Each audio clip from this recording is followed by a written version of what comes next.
And as I said, we don't have any particular announcement right now, but it occurs to us that we're in an ideal position as a Bitcoin treasury company to take this Bitcoin high performance, high volatility capital and then strip a dividend out of it or strip away some of the volatility and performance and provide people with a Bitcoin with guardrails or Bitcoin with downside protection or Bitcoin low volatility, maybe with some kind of dividend of sorts. Back to the channel, Aaron here from the Bitcoin Bros coming back at you with another video here today.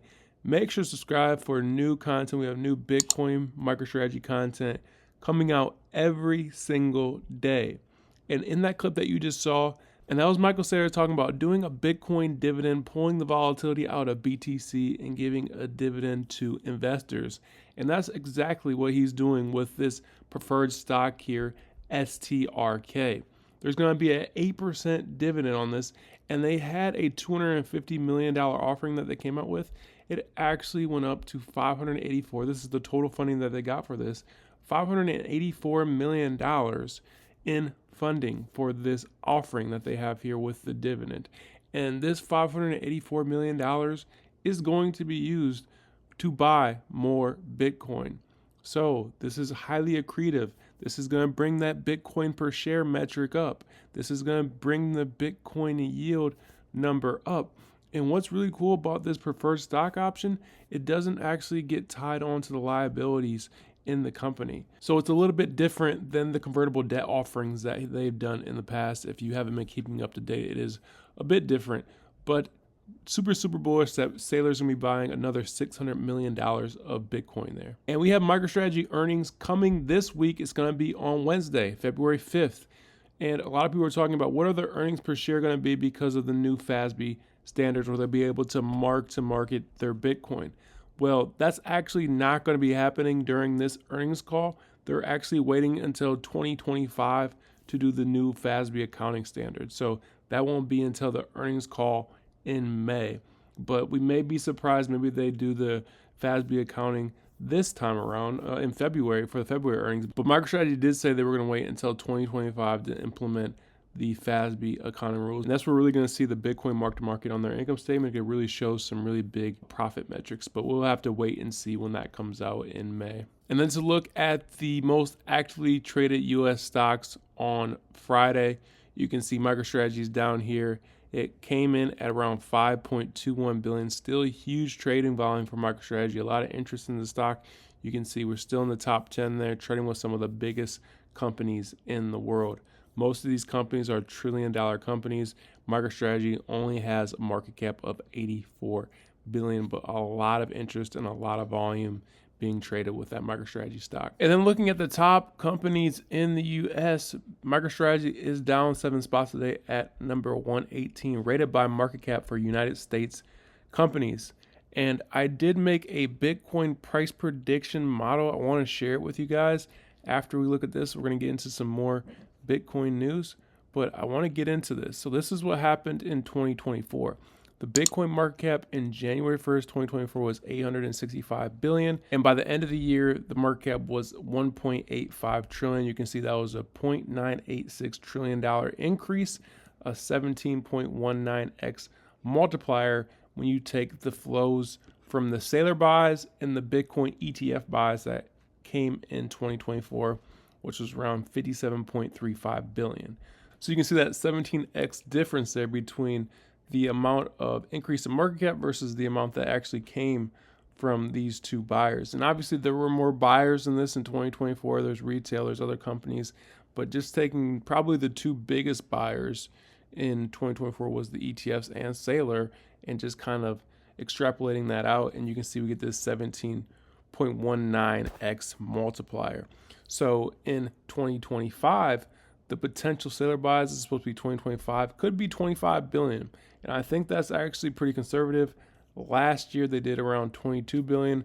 I think this year we could definitely see 25 billion from Saylor. We could definitely see more than that. And then ETF buys, I put that at 40 billion. That's just a hair up from what we saw last year. And this is including that GPT selling. So there was a huge amount of grayscale selling when the initial ETFs launched. So I put 40 billion there. I think that's pretty conservative. Total that up, 65 billion from the ETFs and Saylor. And with that same multiplier, that would give an increase to the market cap of around 1.12 trillion, which put the Bitcoin price at around 150K by the end of the year. Now, taking this a step further, I wanted to look at the potential of Bitcoin bought by US states. So using this website here, Bitcoin Reserve Monitor, I've showed it on the channel before. There's 607,758 Bitcoin that the states currently are trying to buy. With that Bitcoin value today at around 105K, that's around a $63.8 billion buy. So with that same multiplier, you're talking about a $1.1 trillion effect to the market cap. So if we get the same amount of buys from the ETFs and Saylor, and we get these states starting to buy Bitcoin, that will put the Bitcoin price at around $205,000. So let me know what you think about that in the comment section below. Do you think it could play out like this? And also, I wanted to take it one step further. If we get the Bitcoin Strategic Reserve, that would be the 1 million Bitcoin bought by the US government over 4 years. That would be 250,000 Bitcoin bought this year. That would be around $26 billion Bitcoin value today at around 105K. With that same multiplier effect, that's around 0.447 trillion, or around $447 billion.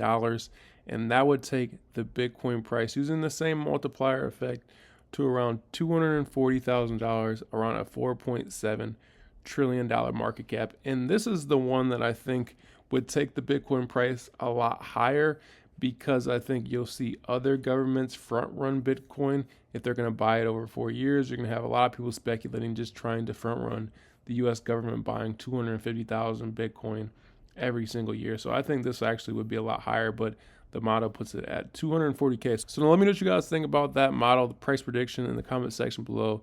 Let me know if you agree, disagree. Put your thoughts down there in the comment section below. And we can see here over the past week, IBIT bought around 6,600 Bitcoin. You have MicroStrategy. They'll probably be announcing another buy on Monday. We'll see how much they buy, but you can see over the past around 3 months, MicroStrategy has outbought IBIT in terms of number of BTC. They're kind of racing here, but MicroStrategy outpacing them over the past couple of months. And the US Bitcoin ETFs this month bought 50,000 Bitcoin. That is just huge buying pressure from the ETFs there. And then just yesterday, they bought around $318 million of total inflows from the ETFs. So these ETFs are still buying a lot of Bitcoin. And then to get into some of the companies buying Bitcoin, you have BitDeer. They announced on Friday they increased their Bitcoin holdings up 29 BTC, and now their total holdings are around 724.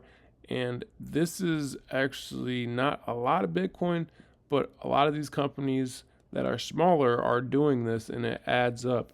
And obviously over a year, if they continue to buy 29 Bitcoin a week, that's a lot of Bitcoin getting taken out of the circulating supply. And then you have Thumbs Up Media Corporation. They doubled their Bitcoin investment to $2 million total now. They hold 19 Bitcoin. So another company buying BTC there. And then Matador, they acquired 3.38 Bitcoin for around 500,000 CAD, which brings their total holdings up to around 64.69 BTC. And like I said, guys, these are not huge buys from these companies, but you can see the MicroStrategy effect is really playing out right now. A lot of these smaller companies are trying to put Bitcoin on the balance sheet because they believe it is the future. They believe that Bitcoin is going to $1 million, and that's only going to help their companies. That's why they're continually buying Bitcoin above $100,000. And this isn't going to stop. We're going to get more companies doing this, and this all just adds up. And it's going to cause a supply shock, which is going to cause Bitcoin's price to go up even more in the future. So let me know what you guys thought about everything in today's video. Put all your thoughts in the comment section below. Like I said, we have new videos coming out every single day, doing our best to try to provide value, keeping you guys up to date. My name's Aaron from the Bitcoin Bros. I'm out. I'll see you guys in the next one, and have a great rest of your day.